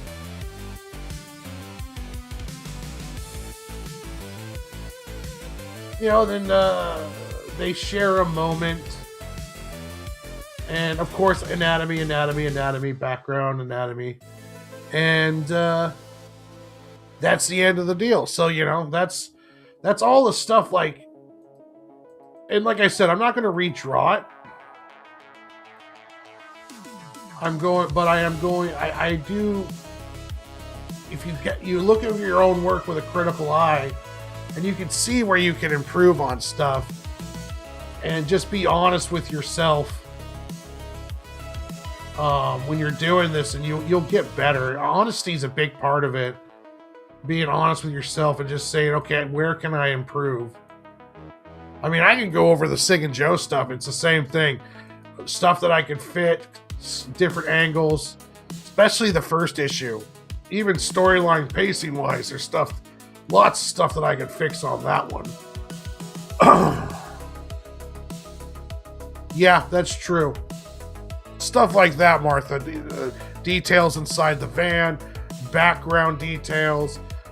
Stuff on there just to give it more of a lived-in, natural look to it, and also so it's just not so clean, because it doesn't look real or part of the scene if it's just too clean and displaced.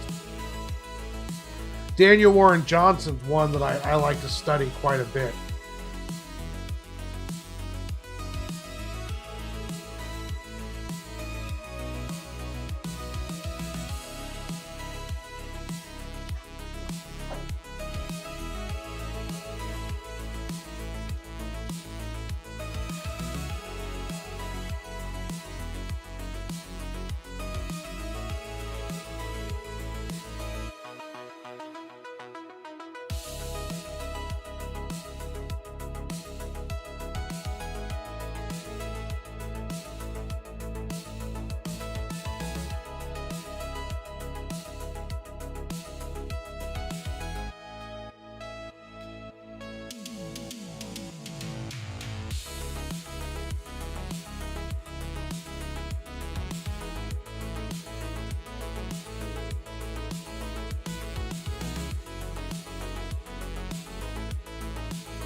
But yeah, you're always you can always improve, no matter what, and as long as you're open to it and looking at even looking at your own stuff, you can see like comparing your stuff. Like, okay, what does this pro do that makes it work that I'm not doing?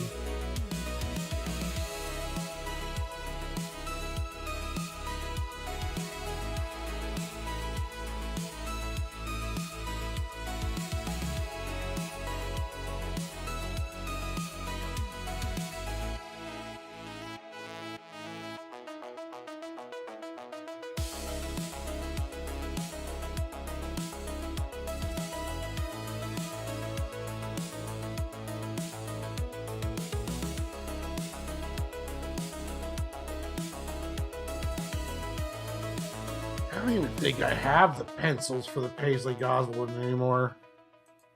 Well, I do, but they're on my portable hard drive. I don't think they're on my main computer right now. Let's see, I got Steampunk Willie, Day of the Realm Stood Still.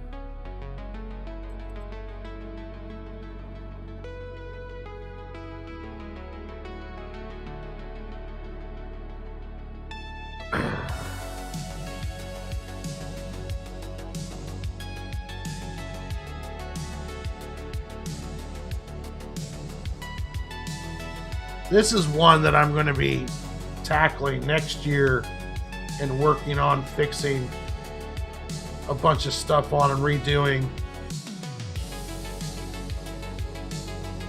Is The Day the Realm Stood Still, my fantasy book.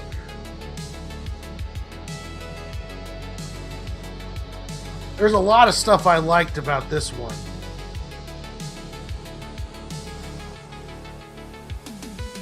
I'm adding a lot more detail to the background. It looks a lot more lived in.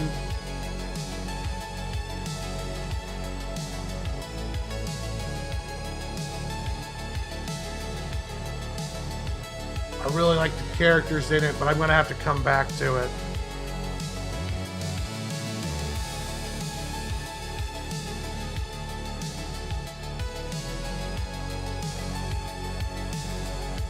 But yeah, I did some really beautiful shots in this one. The idea was their moon had a crack in it and a couple craters that gave it a smiley face. And I play the moon's in a bunch of shots. Like, I love this action sequence. After he jumps out the window, he has a magic scarf that can extend to different sizes.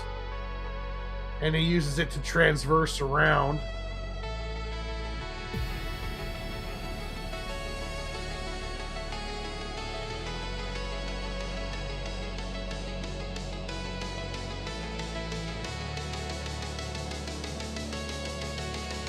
Yeah, I'll get with you, Martha, on that. I don't need one right now, but I will in the future.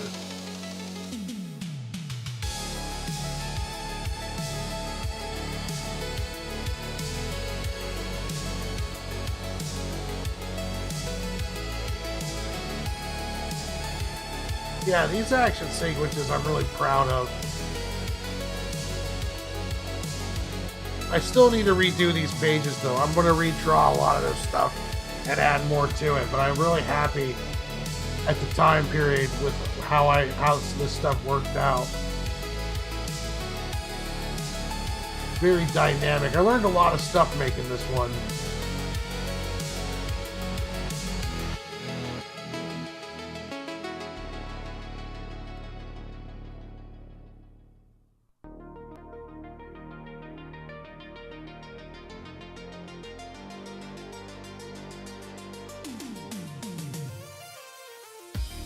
Yeah, I like this shot where he jumps over top of him. Probably could use a little bit thicker lines, but it is a cool action sequence.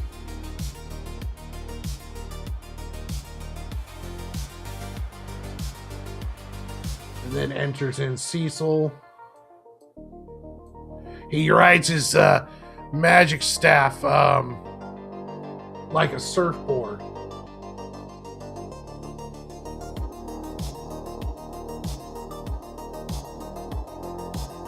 And then here's the twist of the story.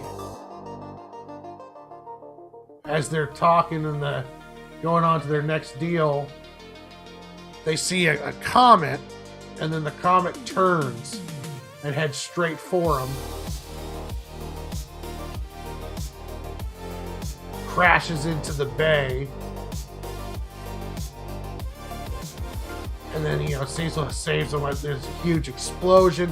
That one turned out very nice. I like how that worked.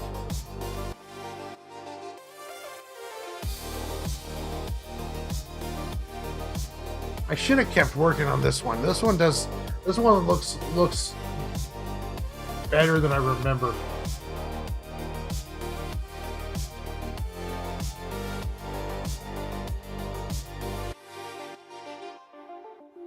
Then they hear something from the smoke. A big mechanical shadow. The classic robot scan type kind of deal.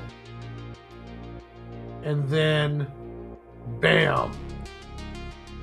Robot aliens. Kind of like it's like War of the Worlds meets Dungeons and Dragons with anthropomorphic characters.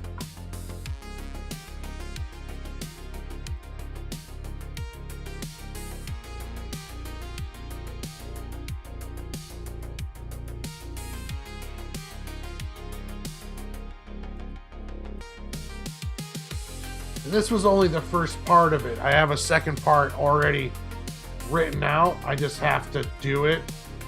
But I might go back and redo some of these pages. But I am they look actually pretty good. But, it's never perfect. I can always do better. But yeah, I had full character sheets. I have a female character named Laura. She's kind of a chipmunk archer. Let's see here.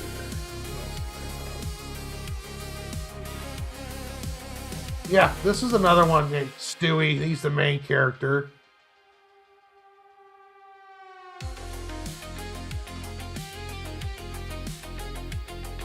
But yeah, this is stuff that'll all be coming down in the future as I keep working on stuff. But we are almost at 2.5 hours. And I got to get up early tomorrow to go to the gym before I go to work. So, yeah, Martha, I'll definitely talk to you in the future about doing a cover for me, or some, like a poster or something along those lines. And I've got some stuff coming up with the Squirrel book that I might need some promo art for, so that would be cool. Also, I'm doing the next arc of Cig and Joe. So there's a lot of stuff down the line that I'll probably need. I'll be looking for you on.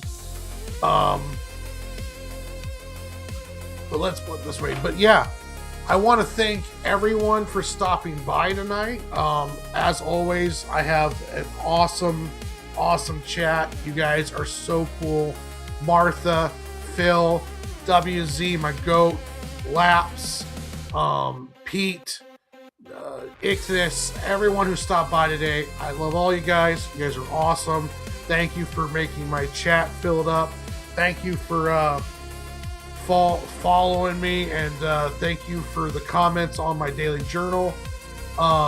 Yeah, you guys are awesome, and I really appreciate all you guys. Tomorrow I will be doing on Off the Shelf. We'll be doing Night Fight number 3, and then on Friday I'll be on the last panel where we're going to be doing our top 10 Spielberg movies. And then also tomorrow at 9 in the morning West Coast time, my video goes live of my reaction to the Jim Lee interview where he talks about the advantages manga has over the Western comic book world. Lots of stuff coming down there, as well as my daily shorts. So if you're watching this and you haven't yet, please like and subscribe to my channel. I'm trying to build up my subs and see how, build the channel up. So every little bit helps. But until next time, my friends, stay safe, take care of yourselves, and God bless.